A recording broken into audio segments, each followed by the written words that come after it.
well-run hamburger chain. Closer inspection might reveal the utopian or Soviet aspects of the franchising system, but that still didn't explain the singular success of the Golden Arches. In fact, there were two planes sandwiching the business, as it could be observed by the naked eye, the buns to the hamburger of McDonald's visible business.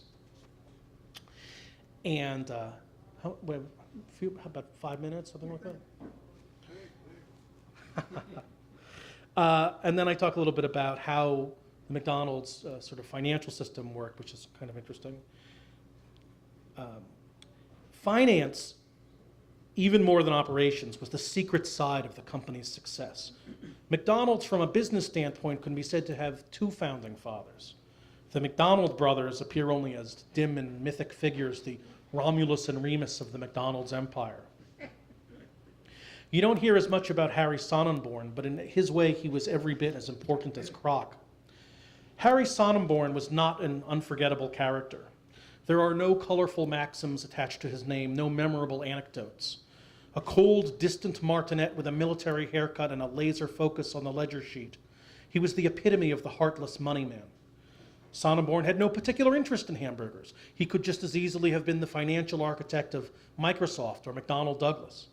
On the Mount Rushmore of hamburgers, where are sculpted the great hamburger men, there is no place for him alongside the visages of Walter Anderson, Billy Ingram, Ray Kroc, and Dave Thomas.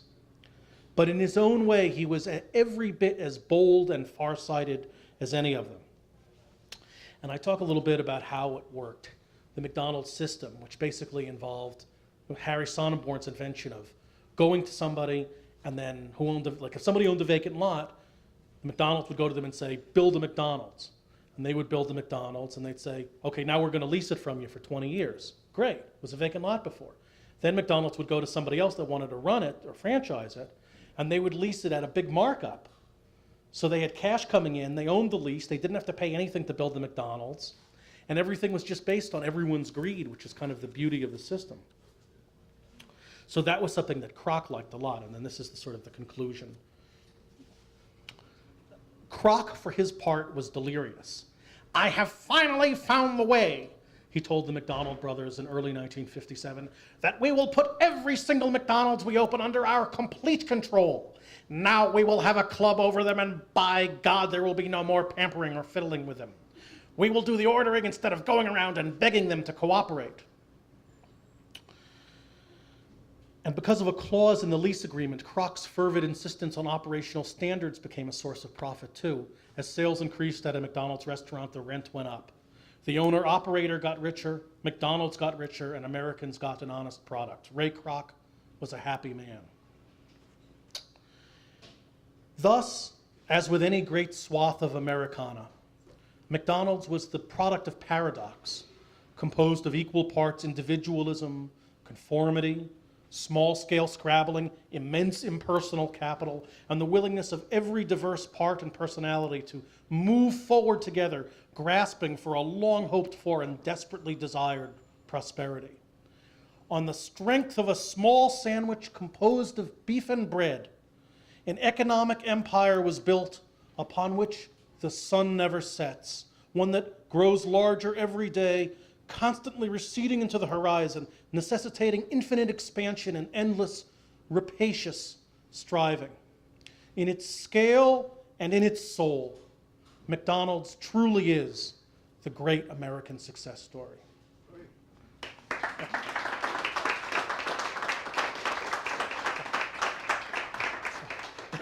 That's about it. Okay, thank you. We want to do a joint. Well, yeah, I'll open up to press questions, but I'll assert my prerogative and I'll ask the first question. Okay, I'll ask you both a question, or I'll ask a question that is based on both your talks.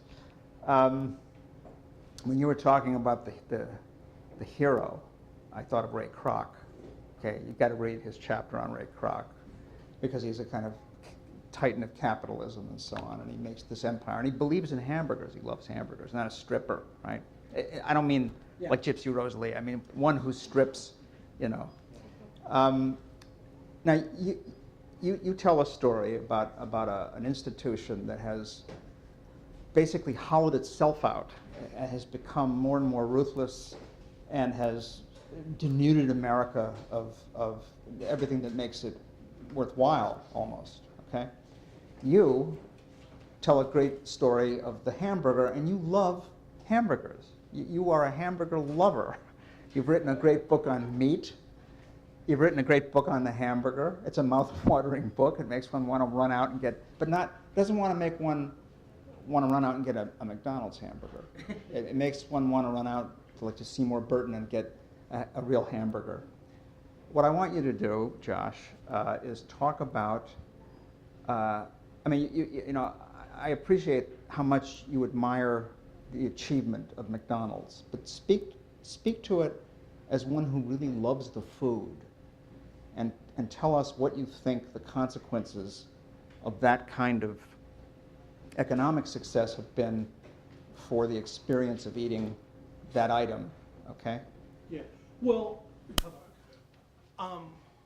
I think obviously, I mean, we all know that the consequences of McDonald's have been grotesque for everyone concerned, other that is than McDonald's shareholders. I mean, I had a sort of a counterintuitive idea in writing the chapter on McDonald's to talk about what was interesting about McDonald's and even sort of, or if not beautiful, certainly distinctly American about McDonald's, but the leftist critique of McDonald's as articulated by writers like Eric Schlosser and movie directors like Morgan Spurlock and basically everybody's grandmother. I mean, we all know McDonald's is, in certain, you know, very real way, an evil empire that, you know, has an ununionized labor force. It's paid very little.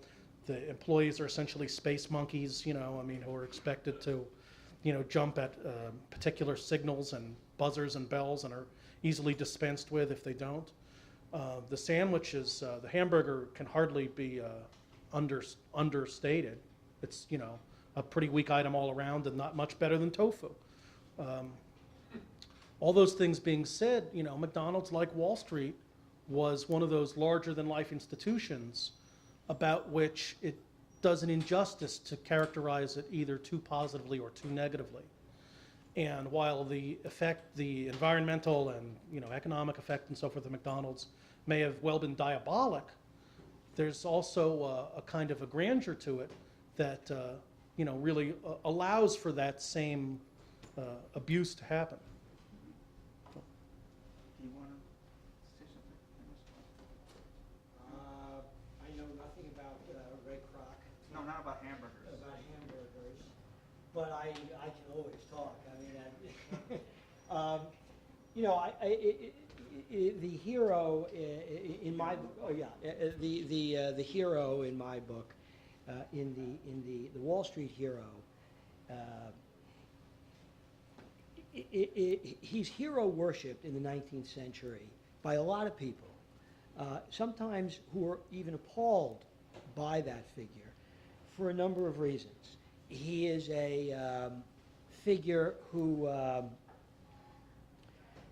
triumphs over nature. This is an underdeveloped country, only at the birth of its industrial growth. There's vast untracked wilderness that is going to be settled. And the Wall Street, particularly the Wall Street Railroad entrepreneur, risk taker, gets a lot of credit for, some of it deserved, some of it undeserved, since a lot of what was happening was the magnificent work of everybody from incredibly ingenious engineers to Chinese coolie laborers who were building these things. But nonetheless, a guy like Carnegie, for example, he knows a lot about building bridges and steel, and so on. He does. And so he gets a certain credit, big credit, for domesticating nature. He gets also enormous credit for triumphing over other men. And he's seen, for that reason, as a kind of